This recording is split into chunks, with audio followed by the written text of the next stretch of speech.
Hello, everyone. I'm Chase Lee reporting for DallasMovieScreens.com, and I got another movie to review for you guys, and that would be Nocturnal Animals. So, a little background on this movie. I had no idea what the hell it was going to be.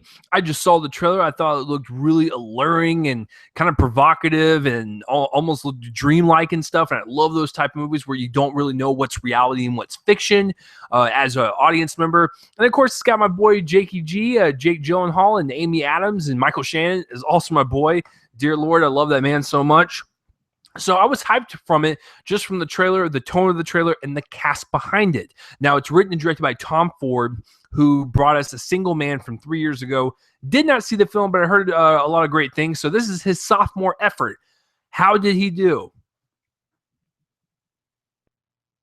Guys, I don't know where to put it in my top 10 because it's going on there somewhere. So let's get real and break this down. Now, I'm going to be very careful on how I review this. This film is something you need to go into blind. So I'm going to give you a basic plot synopsis, which is the same one I put in the link in the description below, but this is it. So we have Susan, who is an art gallery owner or artist or whatever, and she basically gets a book from her ex-husband, Edward, played by Jake Gyllenhaal, and she reads the book.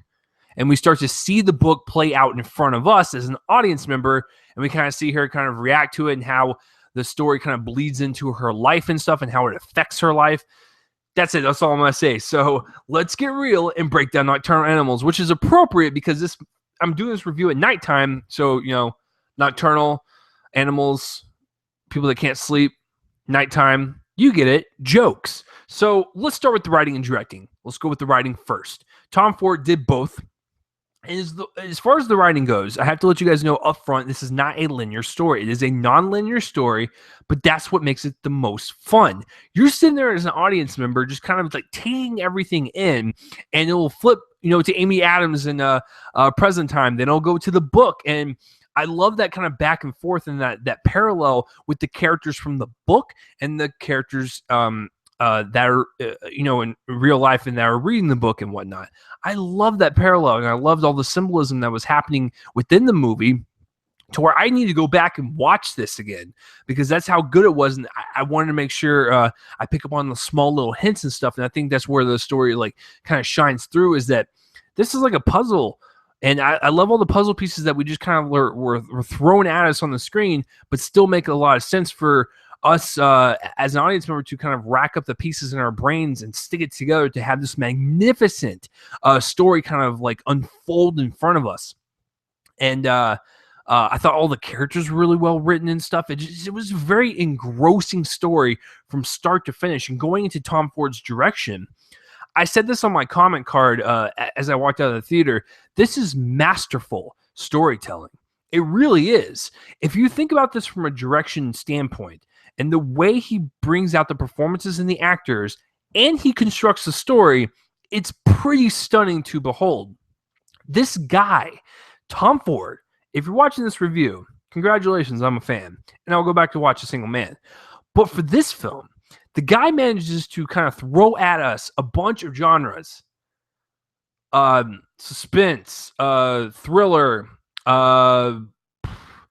dark comedy at some points, a romance, even slight horror at some points. It was so amazing to kind of watch everything kind of unfold in front of us and how tense I was throughout the entire movie. When Amy Adams was reading this book and we jump into the book part, I was on the edge of my seat every single time because of the masterful direction and how it was constructed together. I felt for these characters, and they were book characters. They were fictional characters. And that's another thing that Tom Ford did very, very well. As an audience member, you felt more for the characters in the book than you did with Amy Adams and every other character in real life. That was kind of the point, but I still thought that's just an ode to the direction on this film and how fantastic it was. How you cared about these fictional characters more than the real life people. That's just amazing. I love the aesthetic of the film. It was very colorful. It was very dreamlike. It felt like a nightmare at some scenes. It felt very kind of lucid in other scenes. I just love the color palette and how everything just kind of spoke out to you.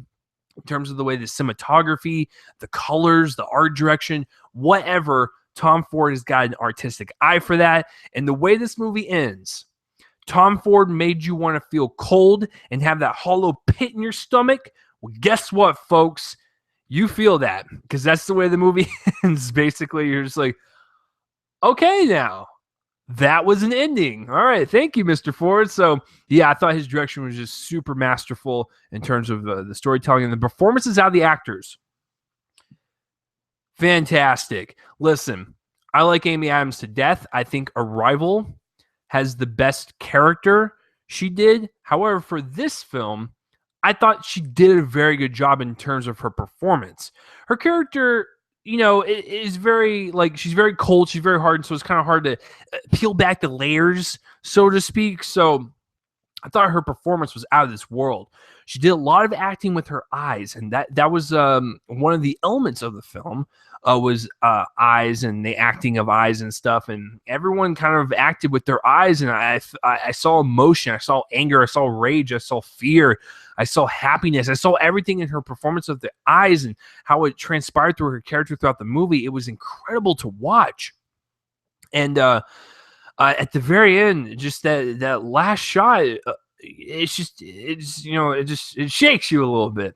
Jake Gyllenhaal, another fantastic performance. The guy's been on a roll ever since Prisoners back in 2013, where he kind of revitalized his career and kind of showed people like, yo, I'm a pretty damn good actor.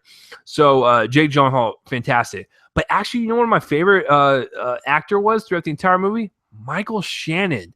This guy can do no wrong. Plays a very pivotal part in the movie, and he is convincing throughout the entire thing. And I also forgot Aaron Taylor Johnson, who plays Kick-Ass. He was so creepy and so disgusting. I believed every single word out of his mouth.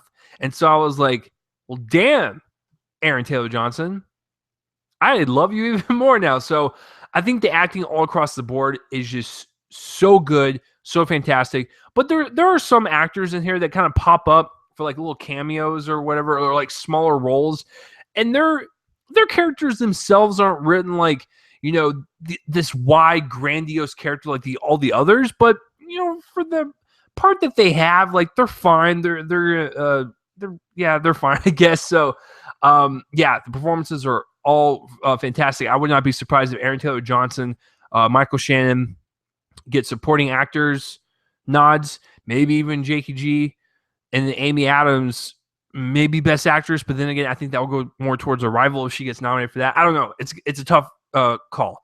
Cinematography wise, there are some shots in here that I'm not even joking are literally like a painting. And when she's reading the book and the characters are kind of perspiring in front of the not perspiring, I mean sweat. Guys, it's late. You guys know what I mean.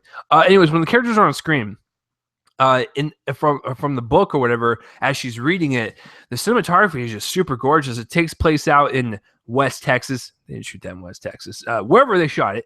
I love the desert look. I love the clouds in the sky. I love the dread that was happening within the scene, but yet the scenery looks so beautiful. I love the contrast in that. So the cinematography within the book was really great. And then when we got back to Amy Adams in the real world, I loved all the color palettes and stuff and how cold and isolated it felt. You felt that from the cinematography. So I thought this was a beautiful looking film. And I believe it's shot by Seamus McGarvey. I believe he's the same guy that shot the Avengers. So this guy's got the hell of a resume, that's for sure. But yeah, cinematography, absolutely gorgeous. Going to the editing and music, the editing itself is 2 hours long. I'm not going to lie, I was engrossed from start to finish. The opening credits did kind of turn me off a little bit. It's not because of what I saw on the screen. It's because it just throws you into it. And it happens for a little bit longer than it should. I wish Tom Ford could have cut that down just a hair. But other than that, after that part, I am not even joking. Every single scene that happened, whether it be in the real world or in the book world, I was fascinated. I was so filled with tension that I was just playing with my chin the entire time and like scratching my nasty like neck beard because I just didn't know what to do with my hands. Like I was so nervous for the characters as I was watching. I cared about them. I cared about what was happening on screen. I cared about the story. I was so just entranced by what I was watching. It was like I said, like watching this weird, chaotic dream / nightmare. And so for the 2 hours that it is on screen, I never felt bored once. It was one of the most engrossing films I have seen all year. Going to the music. The music itself is very haunting. It definitely adds another layer to that dream nightmare scenario. I felt swept up in the music. I felt like it added a lot to the scene, whether it be suspenseful, horrific, romantic, kind of surreal a little bit. Like it played to the scene very, very well. And even through the end credits, which I thought was really kind of wonderful, kind of a nice cap, if you will. Guys, I don't know where this is going to land on my top 10. I want to say top 3 for now. I need to watch this movie again. I need to preface this before I give my score. I need to watch this movie again. However, after first impression, after talking about it with you guys, I am very impressed with it, and my score might bump a little higher. But as of right now, I'm going to give Nocturnal Animals, which is going to be one of my favorites of the year, a solid A. Might jump it up to an A+. I need to see this movie again, and you will too. Like, it's one of those movies, as soon as you walk out, like, I need to watch that again pronto. And I was so, let's put it this way, I was so stunned by the ending of the movie and the end shot. I sat there throughout the entire credits and I was thinking, like, I couldn't even move because I was thinking about what I just saw and how great it was from a filmmaking standpoint that I couldn't even comprehend what the ending meant. So when I looked online in the message boards and stuff, there was a bunch of theories floating around. I was like, oh shit, that makes a lot of sense. That also makes a lot of sense. Like, so there's a lot of theories floating around the meaning behind this movie and the ending and stuff. But there is one particular theory I love the best, and I'm going to stick with that one just because, like I said, I love the movie so much that I was stunned by it, and I couldn't even comprehend what the ending was and what I just saw. So, yeah, I'm going to give Nocturnal Animals a solid A. So what do you guys think of Nocturnal Animals, and have you even heard of it? Comment place over my face and let me know. And also let me know what is your favorite Amy Adams out of the two this year, or Nocturnal Animals or Arrival. So that will do it for this review, guys. I'm Chase Lee reporting for DallasMovieScreenings.com, and tune in next time for whatever I review next. This was one hell of a movie. Tom Ford, if you're listening to us once again, I want to see your movies now. Continue to make more. I'll see you guys later.